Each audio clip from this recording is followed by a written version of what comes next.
आराध्य दैवत यांना विनम्र अभिवंदन करते। राष्ट्रपिता महात्मा गांधी, भारताचे शिल्पकार परमपूज्य डॉक्टर बाबासाहेब आंबेडकर, क्रांतिज्योती सावित्रीबाई फुले, क्रांतीसूर्य ज्योतिबा फुले यांना विनम्र अभिवंदन करते। आणि आज अतिशय मोठा असा उत्सव शिवबा राजे फाउंडेशन महाराष्ट्र राज्याच्या वतीने व देवेंद्र गोडबोले मित्र परिवारच्या वतीने आज हा छत्रपती शिवाजी महाराज जयंतीचा हा कार्यक्रम अतिशय मोठ्या थाटाने इथे साजरा करण्यात येत आहे। त्यानिमित्ताने इथे प्रामुख्याने उपस्थित आमचे आदर्श व ज्यांना आम्ही पितृतुल्य असं आदरणीय मार्गदर्शक, वडीलधारी आणि महाराष्ट्राचं धुरंधर असं नेतृत्व ज्यांना आम्ही मानतो असे आमचे प्रेरणादायी आदरणीय केदार साहेब, आमचे बाबूजी, सोबतच माननीय आमचे बंधू माजी जिल्हा परिषद सदस्य देवेंद्र भाऊ गोडबोलेजी, सौभाग्यवती भारतीताई गोडबोलेजी, इथे तालुकाध्यक्ष आमचे माननीय ज्ञानेश्वर भाऊ वानखेडेजी, उपाध्यक्ष आमचा शुभमदादा डिंगरेजी, सभापती आमच्या धनजोडेताई, रावत अंकलजी, आमचे ठवकर भाऊ राजेश भाऊ निनावेजी, आताच ज्यांनी अतिशय सुंदर असं मार्गदर्शन केलं असे बंधू ठाकरेजी, आणि उपस्थित या मंचावरील सर्व आमचे राजेश भाऊ आणि उपस्थित सर्व मान्यवर महिला नगरपंचायतच्या सर्व सेविका सदस्या, माझ्या समोर बसलेल्या सर्व माझ्या माता भगिनी, वडीलधारी मंडळी, आजूबाजूचे सर्व मान्यवर मंडळी, बालगोपाल, युवक वर्ग आणि मित्र परिवार सर्व, अतिशय सुंदर असा हा कार्यक्रम आणि विशेषतः जे साप्ताहिक छत्रपती शिवाजी महाराजांच्या जयंतीच्या निमित्ताने आज अतिशय सुंदर असा आगळा वेगळा कार्यक्रम आज मला इथे बघायला मिळाला। आपण जे मनोगत मी ऐकत होते तर नक्कीच छत्रपती शिवाजी महाराज हे महाराष्ट्राचं दैवत आहे आणि याचा अभिमान, याचा गर्व आपण सर्व महाराष्ट्रवासियांना आहे। पण आज ज्या पद्धतीने एक धकाधकीच्या या काळामध्ये ज्यांचे विचार, ज्यांचा वारसा आपल्याला लाभलेला आहे, त्यांच्या विचारावर पावलावर पाऊल ठेवून आज त्या मार्गावर चालण्याची खरी आज काळाची गरज आहे। पण असं न करता फक्त जयंत्या कशा साजऱ्या करायच्या तर फक्त मोठमोठे डीजे लावून फक्त जल्लोष करायचा आणि दाखवायचं की नाही आम्ही मानतो, तर हे कुठेतरी मनाला पटत नाही। पटण्यापेक्षा कृतीतून करून दाखवणे हे आज या शिवाजी राजे फाउंडेशनच्या वतीने आज मला इथे बघायला मिळालं। मी मनापासून आपला आभार आणि कौतुक करते की ही या युवकाला जी आज समोरची जी आपली उज्ज्वल पिढी जी भारताची आहे, त्यांना छत्रपती शिवाजी महाराज थोर महान नेते जे महामानव होऊन गेले, जे झटले, ज्यांनी आपल्या देशाला स्वातंत्र्य मिळवून दिलं, ज्यांनी हिंदू स्वराज्य संस्थेची स्थापना केली, यांचे विचार आपल्या या छोट्या बालकांना, युवा पिढींना सांगण्याची खरी आज काळाची गरज आहे। आणि हे माता पिता घरी किंवा प्रबोधन किंवा असल्या प्रकारचे जे फाउंडेशन्स आहे यांच्या वतीने आज आपल्याला हे सगळं मुलांना आपल्याला सांगायला हरकत नाही। कारण आज थोडा वेळ घेते, 2च मिनिट, ज्या खाजगी शाळा आपण आज आपल्या प्रत्येकाची मुले जर इथे बघायला मला मिळालं तर 80% मुले सगळ्यांची या खाजगी शाळेमध्ये आपण शाळेमध्ये टाकतो।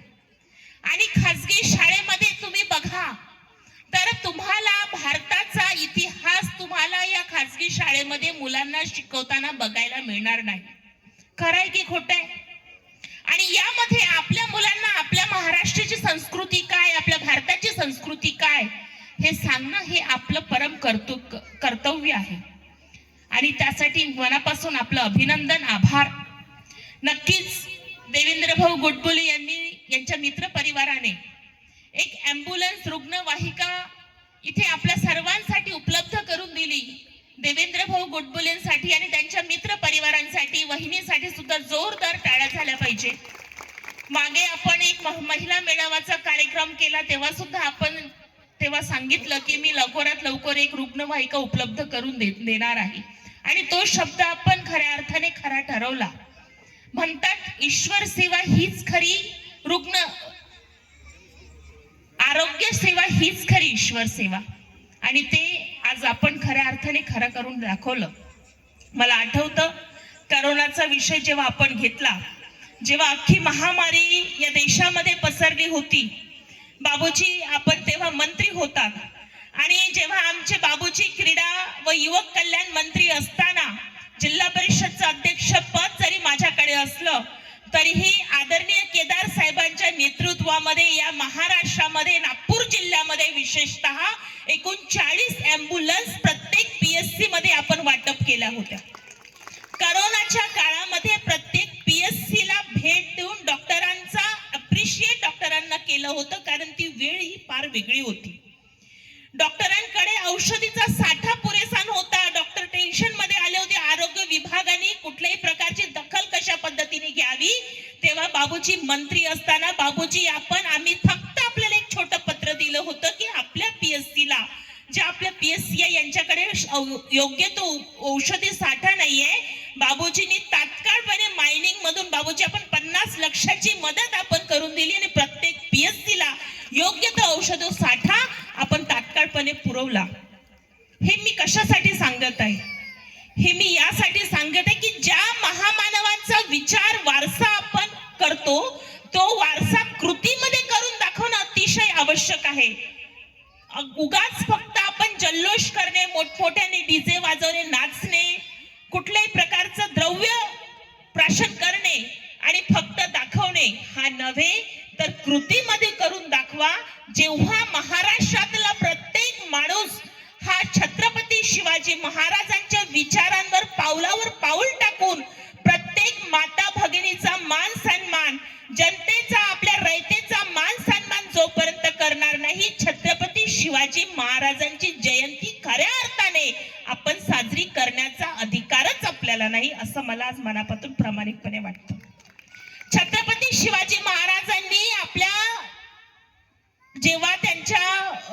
जेव्हा त्यांच्या सैनिकांनी एक महिला म्हणून जेव्हा तिला जिंकून आणलं, तेव्हा छत्रपती शिवाजी महाराजांनी हे उद्गार काढले की ही जी बाई आहे, ही महिला आहे, ही आकाश आप हमारी माँ इतनी सुंदर होती तो हम भी काश उतने सुंदर होते. हे उद्गार छत्रपती शिवाजी महाराजांनी काढले, आणि जसं त्या बाईला, त्या माऊलीला आणलं, तसंच तिची साडी चोळी करून, तिचा सन्मान करून, तिच्या घरी तिला तसंच्या तसं परत पाठवा. हे उद्गार, हे आदेश त्यांनी आपल्या सैनिकाला आणि सेनापतीला दिले. हा खरा स्त्रियांचा सन्मान असतो.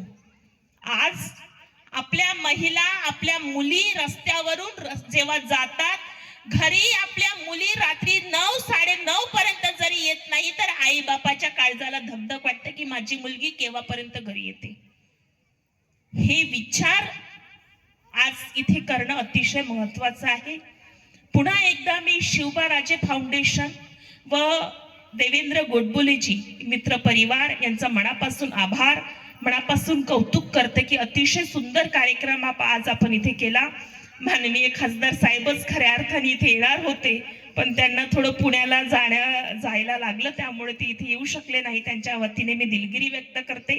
आज मला इथे बोलवलं, मानसन्मान दिला, यासाठी आपल्या सर्वांचे आभार मानते. आपल्या सर्वांना नमस्कार करते. जय हिंद, जय महाराष्ट्र, जय शिवराय.